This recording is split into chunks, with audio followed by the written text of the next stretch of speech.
بسم اللہ الرحمن الرحیم۔ السلام علیکم، ہمارے چینل میں خوش آمدید ناظرین۔ آج آپ کے لیے میں انتہائی خوفناک، سنسنی خیز اور دلچسپ کہانی لے کر آئی ہوں، لیکن کہانی شروع کرنے سے پہلے آپ سے گزارش ہے کہ اگر آپ ہمارے چینل پر نئے ہیں تو ہمارے چینل کو ضرور سبسکرائب کیجیے تاکہ آپ کو ہماری ویڈیوز سب سے پہلے ملیں۔ دوپہر کے 2 بجے کا وقت تھا۔ تقریباً سبھی کاموں سے فارغ ہو کر میں نے اپنی ساس سے کسی شاگرد کی طرح اجازت مانگی۔ امی جان، اب میں ابا کے ہاں چلی جاؤں؟ آپ کو پتہ تو ہے آج کل ان کی طبیعت خراب رہتی ہے۔ میں نے ابا جان کی طرف جانے کا کہا تو میری ساس نے تیوری پر بل چڑھا لیے۔ تمہیں روز اپنے باپ کے ہاں جانے کی کیا پڑی رہتی ہے؟ ارے اس کے بیٹے ہوتے تو آج اس کی خدمت کرتے، مگر ایسے لوگوں کے سر پر بیوی کا بھوت سوار رہتا ہے۔ ساری زندگی بیٹیاں پیدا کرتے ہیں مگر اپنی بیوی کو دھوکہ دے کر دوسری شادی نہیں کرنا چاہتے۔ واہ بھائی، کیا بات ہے! ان کے منہ سے اتنی جلی کٹی باتیں سن کر مجھے بہت دکھ ہوتا۔ وہ میرے باپ کو برا بھلا کہتی مگر میں کیا کر سکتی تھی؟ میں تو اس گھر میں کسی غلام کی حیثیت سے رہتی تھی۔ دراصل میرے والد صاحب اب 60 سال سے زیادہ کے ہو چکے تھے۔ ان کے لیے گھر کے کام کرنا بہت زیادہ مشکل تھا۔ میری اماں 2 مہینے پہلے ہی اس دنیا سے جا چکی تھیں۔ ان کے جانے کے بعد ابا اکیلے ہو گئے تھے۔ ان کا بیٹا تو کوئی تھا نہیں۔ میں اماں ابا کی اکلوتی اولاد تھی۔ میری شادی کے بعد ابا بالکل اکیلے ہو گئے۔ میں ابا کی حالت دیکھتی تو مجھے بہت دکھ ہوتا۔ انہیں کون کھانا پکا کر دیتا ہوگا؟ کون ان سے باتیں کرتا ہوگا؟ ان کی مختصر سی فیملی تھی، اب وہ بھی ان سے دور چلی گئی۔ تنہائی کا احساس تو دوگنا ہو گیا ہوگا۔ میں انہی سوچوں میں گم تھی کہ میری ساس بولی، اب وقت کافی ہو گیا ہے، تم کل چلی جانا، شام کا کھانا بھی تو بنانا ہے۔ ان کی بات سن کر میرا تو جیسے پارا ہی چڑھ گیا۔ اماں جی، میں نے سارے گھر کا کام کر دیا ہے، شام کا کھانا بنانا میری ذمہ داری ہے، اور اگر تو نے نہ بنایا تو؟ میری ساس نے بڑے ہی تنقیدی لہجے میں پوچھا۔ اگر نہ بنایا تو میری چٹیا اور آپ کا ہاتھ ہوگا۔ اب بھلے مجھے ماریے گا، جو آپ سزا دیں گی مجھے قبول ہوگی۔ آج سے پہلے میری ساس نے مجھ سے اس طرح بات نہیں کی تھی، لیکن آج میں نے اتنا بڑا دعویٰ کر دیا تو وہ بھی حیران رہ گئیں۔ شاید انہیں مجھے میرے باپ سے ملوانے سے زیادہ اس بات کی خوشی تھی کہ میں وقت پر کام نہیں کر پاؤں گی، تو وہ واقعی مجھے چٹیا سے پکڑ کر پورے صحن میں گھسیٹیں گی۔ وہ واقعی میں ایسی ہی تھیں، اپنی بات کی پکی، اور کوئی ان کی بات نہ مانتا تو اس کا جینا حرام کر دینے والی۔ خیر، میں نے اللہ کے بھروسے پر ان سے یہ بات کہہ تو دی تھی، مگر میں جانتی تھی کوئی نہ کوئی سازش کر کے وہ شام کا کھانا بڑھا دیں گی، میرے لیے پکانا مشکل ہو جائے گا۔ میں اپنے گھر سے روانہ ہو گئی۔ ابا کی طرف جاتے میرا دل زور زور سے دھڑک رہا تھا۔ ان کی بیماری ایسی تھی کہ اب وہ بس چند دنوں کے مہمان رہ گئے تھے۔ دراصل میرے بابا کا 2 بار آپریشن ہو چکا تھا۔ ان کے لیے ایک نارمل زندگی گزارنا اب کافی مشکل ہو رہا تھا۔ پھر آپ کو پتہ تو ہے کہ دل کے مریضوں کے لیے پرہیزی کھانا بنانا بھی کوئی آسان بات نہیں ہوتی۔ میں ابا کے گھر جاتے ہوئے یہ سوچ رہی تھی کہ میں ہفتے بھر کا سالن بنا کر فریج میں رکھاؤں گی۔ ابا، کاش میرا کوئی بھائی ہوتا تو آپ اس حالت میں نہ ہوتے۔ میں دل میں سوچتے سوچتے نہ جانے کب پیدل ہی ابا کے گھر پہنچ گئی۔ میرے والد کا گھر زیادہ دور نہیں تھا۔ کاش ابا کا گھر داماد ہوتا تو اتنی پریشانی نہ اٹھانا پڑتی۔ مختلف خیالات میرے ذہن میں تھے۔ بیٹیاں تو باپ کے آنگن کی رونق ہوتی ہیں، مگر میرے بابا کا آنگن سونا ہو گیا تھا۔ خیر، بابا کے گھر پہنچی تو وہ خوش اخلاقی سے کھڑے ہو کر میرے پاس آئے، جیسے میرا ہی انتظار کر رہے ہوں۔ پہلے اداس چارپائی پر لیٹے تھے۔ مجھے دیکھتے ہی ان کی آنکھوں میں رونق آ گئی۔ ابا، کمرے کا دروازہ کیوں کھلا تھا؟ آپ دروازہ کھول کر مت سویا کریں۔ میری بات پر بابا دھیرے سے مسکرا دیے، بالکل جیسے وہ ہمیشہ مسکرایا کرتے تھے۔ بیٹے، اس گھر میں اب چوری کے لیے رہ ہی کیا گیا ہے؟ میرا خزانہ تو مجھ سے دور جا چکا ہے۔ ابا نے حسرت بھری آہ میں کہا۔ میرا دل پگھل کر رہ گیا۔ ابا، میں آپ سے روزانہ ملتے تو آتی ہوں، پھر ایسی باتیں کیوں کرتے ہو؟ میں نے خفگی دکھائی تو بولے، نہ بیٹا، یہ دروازہ کھلا رہتا ہے، مجھے لگتا ہے کہ تو کبھی بھی آ جائے گی، اسی لیے تو اسے بند نہیں کرتا۔ مگر بابا، مجھے تو لگتا ہے کہ آپ دروازہ میرے لیے نہیں کسی اور وجہ سے کھلا رکھتے ہیں۔ میں نے مشکوک سے لہجے میں ادھر ادھر دیکھتے ہوئے کہا۔ حیرت کی بات یہ تھی کہ پورے گھر کے دروازے دونوں پٹوں کے ساتھ کھلے ہوئے تھے۔ ایسا کرنا بابا کے لیے مشکل تو نہیں تھا کیونکہ اس گھر میں واقعی چوری کے لیے کوئی چیز نہیں تھی، مگر پھر بھی سارے گھر کے دروازے اور کھڑکیاں یوں کھلے تھے جیسے ان میں سے باقاعدہ کسی کی آمد و رفت ہوتی ہو۔ سردیوں کے دن تھے، ہوا بھی کافی سخت تھی، مگر پھر بھی بابا کمرے کے دروازے بند نہیں کرتے تھے۔ بابا، یہاں تو کافی سردی ہے، آپ کیسے رہتے ہوں گے؟ میں نے کہا، ان باتوں کو چھوڑو بیٹی، تم جاؤ کمرے میں، برقع بدل کر آؤ، پھر باپ بیٹی باتیں کرتے ہیں۔ بابا نے میرا برقع اور چادر دیکھ کر کہا۔ تب میں اندر کمرے میں چلی گئی۔ میرا کمرہ ابھی بھی ویسے کا ویسا ہی تھا۔ بابا نے میرے کمرے سے ایک بھی چیز نہیں ہلائی تھی سوائے ایک تکیے کے۔ میں نے دیکھا میرے کمرے میں سبھی کچھ موجود تھا مگر تکیہ وغیرہ اور ایک کمبل موجود نہیں تھا۔ وہ کمبل مجھے پورے گھر میں کہیں نظر نہیں آیا تھا۔ لال رنگ کا وہ کمبل میں سعودی عرب سے اپنی ایک سہیلی سے لے کر آئی تھی، یعنی وہ سہیلی جو ہر سال سعودی عرب جاتی اور ایسی ہی خوبصورت تحفے لایا کرتی۔ وہ لال کمبل میرے لیے ایک معمولی تحفے سے زیادہ تھا۔ میں نے ہمیشہ اسے سنبھال کر رکھا، اسے کبھی دھویا نہیں تھا، استعمال ہی کم کیا۔ میں نے سوچا بابا سے پوچھ لوں کہ وہ لال کمبل کہاں گیا، مگر یہ سوچ کر میری آنکھوں میں آنسو آ گئے کہ کہیں بابا نے وہ لال کمبل اپنے اخراجات پورے کرنے کے لیے بیچ ہی نہ دیا ہو۔ ایسا عموماً لوگ کرتے ہیں جب ان کے پاس روپوں کی کمی ہوتی ہے۔ میں باہر آئی، ابا مسکرا رہے تھے۔ وہ بڑے آرام سے اپنے بیڈ پر لیٹے مجھے دیکھ رہے تھے۔ بیٹی، میں تمہیں بہت یاد کرتا ہوں، مگر یہ بھی جانتا ہوں کہ تمہارے گھر میں تمہارے لیے مشکلات ہوتی ہیں۔ اپنی ساس کا ادب کیا کرو، ایک دن وہ ضرور تمہارے حسن سلوک سے شرمندہ ہو جائیں گی۔ بابا نے میری اداسی بھانپتے ہوئے کہا۔ ابا، میں وہ سوچ رہی تھی کہ میں کہتے کہتے چپ ہو گئی۔ ہاں بیٹا، میں جانتا ہوں تم کیا کہنا چاہتی ہو، یہی نا کہ تمہارا وہ لال کمبل کہاں گیا؟ میں جانتا تھا تم کمرے میں اسی کو ڈھونڈ رہی ہوگی۔ بابا نے ہنس کر کہا، ارے بھائی، وہ مرجان لے کر گیا ہے، کچھ دن بعد واپس کر دے گا۔ مرجان کو لال چیزیں بہت پسند ہیں، گھر میں کوئی بھی لال شے دیکھتا ہے تو اٹھا کر لے جاتا ہے۔ مرجان کون ہے بابا؟ میں نے پوچھا تو بابا ایک دم ہڑبڑا گئے۔ کوئی نہیں بیٹے، میرا ایک شاگرد ہے، اکثر مجھ سے ملنے آتا رہتا ہے۔ بابا نے کہا تو مجھے اطمینان ہوا کہ چلو کوئی تو بابا کا خیال رکھتا ہے، مگر میں نے آج تک کسی شاگرد کو بابا کے گھر آتے جاتے نہیں دیکھا تھا۔ بابا نے اپنے پاس والے میز پر بسکٹ، کیک رس اور نہ جانے کیا کیا لوازمات رکھی تھیں، جنہیں دیکھ کر میں حیران ہی رہ گئی۔ جب میں برقع تبدیل کرنے اندر گئی تھی تب تو یہ ساری چیزیں یہاں نہیں تھیں۔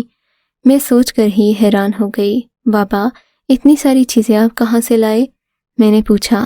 بس مجھے پتا تھا کہ آج میری بیٹی مجھ سے ملنے آ رہی ہے، اسی لیے میں نے تمہاری من پسند چیزیں سجا لیں۔ بابا نے کہا، لیکن بابا آپ اتنے پیسے ضائع مت کیا کریں، آپ تو جانتے ہیں میرے گھر میں ان چیزوں کی کوئی کمی نہیں۔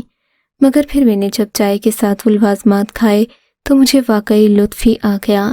ان میں کھجوروں کے اندر گٹھلی کی جگہ بادام اور مختلف میوہ جات رکھے ہوئے تھے۔ بڑی ہی خوبصورت قسم کی مٹھائی تھی، ساتھ ہی ایک کیک بھی تھا جسے کھا کر میرا پیٹ بھر گیا۔ بابا، آپ بتائیں کہ میں آپ کے لیے کیا کسی کام والی کا بندوبست کر دوں؟ میرا شوہر مجھے جیب خرچ دیتا ہے، میں آپ کے لیے ایک کام والی کا بندوبست تو کر ہی سکتی ہوں۔ ویسے بھی میں اس کے بچوں کو ٹیوشن پڑھا لوں گی، آپ کی بیٹی پڑھی لکھی ہے۔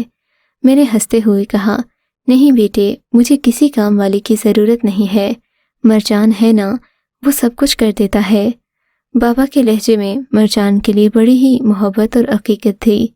بیٹے، تم میری فکر نہیں کیا کرو، آج بھی تمہاری ساس نے تمہیں کتنا ڈانٹا، میں نہیں چاہتا کہ تمہارے لیے کوئی مشکل کھڑی ہو۔ میں نے تو اپنی زندگی گزار لی ہے بچہ، اب یہ تمہاری باری ہے، تمہاری زندگی ہے، میں چاہتا ہوں میری وجہ سے تم اپنی زندگی مت خراب کرو۔ بابا نے کہا تو میری آنکھوں میں آنسو آ گئے۔ نہیں بابا، ایسی کوئی بات نہیں، میں آپ سے ہمیشہ ملنے آیا کروں گی، کوئی مجھے روک نہیں سکتا، میں نے جذباتی لہجے میں کہا۔ اتنے میں بابا نے باہر کی طرف دیکھا، میں نے ان کی نظروں کے تعاقب میں بیرونی جانب نظر دوڑائی تو یہ دیکھ کر میری حیرت کی انتہا نہ رہی۔ وہاں سرخ کپڑوں میں ملبوس ایک انتہائی خوبصورت نوجوان کھڑا تھا۔ آ گئے مرجان، بابا نے اسے دور سے ہی سلام کرتے ہوئے کہا۔ یوں تو میں ہر غیر مرد سے پردہ کرتی تھی، مگر مرجان ابا کا شاگرد تھا، سو میں بھی ابا کے ساتھ بیٹھی تھی۔ اس وقت وہاں سے اٹھنا مناسب بات نہیں تھی۔ میں بیٹھی رہی، مرجان بھی ابا کے پاس آ کر بیٹھ گیا۔ کیسے ہیں استاد؟ میں آپ کے لیے کھانے کا بندوبست کر رہا تھا، مرجان نے کہا اور ابا کا ہاتھ آنکھوں پر چوم کر لگانے لگا۔ ابا، میں پھر چلتی ہوں، میں نے کہا۔ ہاں بیٹے، آج مرجان بتا رہا تھا کہ تمہاری ساس بہت غصے میں ہے، وہ تم سے ڈھیروں روٹیاں بنوائے گی، مگر تم فکر نہیں کرو، کوئی مسئلہ ہوا تو میں مرجان کو بھیج دوں گا۔ ابا نے مختصر سی بات کی۔ شام کافی ہو چکی تھی، مجھے گھر بھی جانا تھا۔ میں جلدی اپنے گھر پہنچی، جا کر دیکھا تو ساس کا موڈ 7ویں آسمان پر تھا۔ کہاں رہ گئی تھی منحوس؟ میں تجھے کتنی دیر سے بلا رہی ہوں مگر تیرا نام و نشان ہی نہیں ہے، کوئی آواز ہی سن لیا کرو، تمہارے باپ کا گھر اتنا دور تو نہیں کہ وہاں میری آواز نہ جائے۔ ساس نے ایسی بات کر دی جس کے بعد میں لاجواب ہو گئی۔ امی جان، ابو بہت بیمار تھے، کچھ کھا پی بھی نہیں رہے تھے، اسی لیے میں انہیں کھلانا چاہتی تھی تاکہ وہ مجھ سے باتیں کرنے کے بعد ذہنی طور پر ہلکا محسوس کریں۔ او بی بی، یہ لیکچر تو مجھے نہ دو، جاؤ اور جا کر اپنا کام کرو۔ اور ہاں، آج چنے کی دال بناؤں گی، اس کے ساتھ روٹی ہی اچھی لگتی ہے۔ میری کچھ مہمان آ رہی ہیں، وہ کب سے تم سے ملنا چاہتی تھیں، تمہاری شادی کو بھی 3-4 مہینے ہی تو ہوئے ہیں۔ میں چاہتی ہوں کہ تم میری سبھی سہیلیوں سے مل لو، آج وہ سب آ رہی ہیں، 10 کے قریب خواتین ہیں، میں نے ان کے لیے رائتا اور سلاد بھی بنوانا ہے، تمہیں میں ساری چیزیں کاٹ کر دوں گی، تم فی الحال جا کر روٹی بناؤ۔ ساس نے میرے سر ایک نئی ذمہ داری لگا دی۔ اب تو میں نہ پیچھے ہٹنے کے قابل تھی، نہ ہی ان کی بات پر انکار کر سکتی تھی۔ میں نے خود ہی تو کہا تھا، آپ مجھ سے جتنا مرضی کام کروا لیجیے گا۔ لگتا تھا کہ ساس نے میری سزا والی بات کو زیادہ سنجیدگی سے لے لیا تھا۔ خیر، میں خاموش ہو گئی، اب جو کرنا تھا میں نے ہی کرنا تھا، مگر 20 روٹیاں بنانا بڑی مشکل بات تھی۔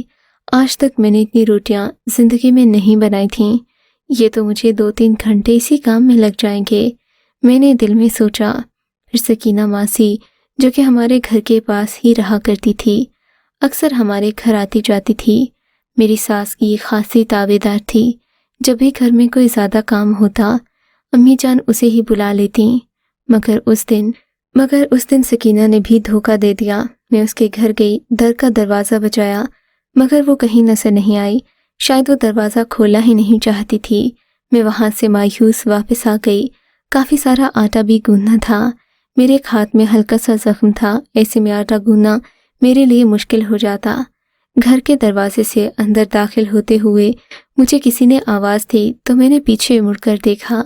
یہ دیکھ کر میری حیرت کی انتہا نہ رہی کہ سامنے کوئی اور نہیں بلکہ ابا کا وہی نوجوان شاگرد کھڑا تھا جسے ابا نے مرجان کہہ کر مجھ سے متعارف کروایا تھا۔ اس نے ابھی بھی لال رنگ کی کرتی اور سفید رنگ کی شلوار پہن رکھی تھی، وہ بہت باوقار دکھائی دے رہا تھا۔ آپ یہاں؟ میں نے اپنی حیرت پر قابو پاتے ہوئے پوچھا۔ بس میں آپ کو یہ بتانے آیا تھا کہ آپ کو کبھی بھی کسی چیز کی ضرورت ہو تو آپ مجھے بلا جھجک کہہ سکتی ہیں، میں آپ کی خدمت کے لیے ہمیشہ حاضر رہوں گا۔ آپ کے بابا نے اپنی تعلیم سے میری زندگی بدل دی، میں غلامی کی قید سے آزاد ہو گیا ہوں۔ اس سے پہلے میں ایک ہندو کے ساتھ کام کرتا تھا، وہ مجھ سے بہت کام کرواتا تھا تو وہ اچھا آدمی، لیکن آس پاس کے لوگ یعنی کہ مقامی ہندو بھی اسے پسند نہیں کرتے تھے۔ سب کے خیال میں یہ ہندوتوا کے نام پر دھبا تھا جو لوگوں کو عجیب باتیں سنا کر ان سے پیسے بٹورتا۔ مرجان کی وضاحت سن کر مجھے لگا کہ کافی دیر ہو گئی ہے، مجھے اب اندر جانا چاہیے۔ اچھا ٹھیک ہے مرجان بھائی، اب میں چلتی ہوں، آپ اپنا خیال رکھیے گا۔ یہ کہہ کر میں اندر دروازہ بند کرنے لگی تھی کہ مرجان عجلت میں بولا، آپ یہ تو لیتی جائیں، میں نے آپ کے بابا سے وعدہ کیا ہے کہ ان کی بیٹی پر کوئی آنچ نہیں آنے دوں گا۔ مرجان نے ایک نیلے رنگ کی تھیلی مجھے پکڑائی جس میں ایک اخبار میں لپٹی تقریباً 40 کے قریب نرم اور خستہ روٹیاں تھیں،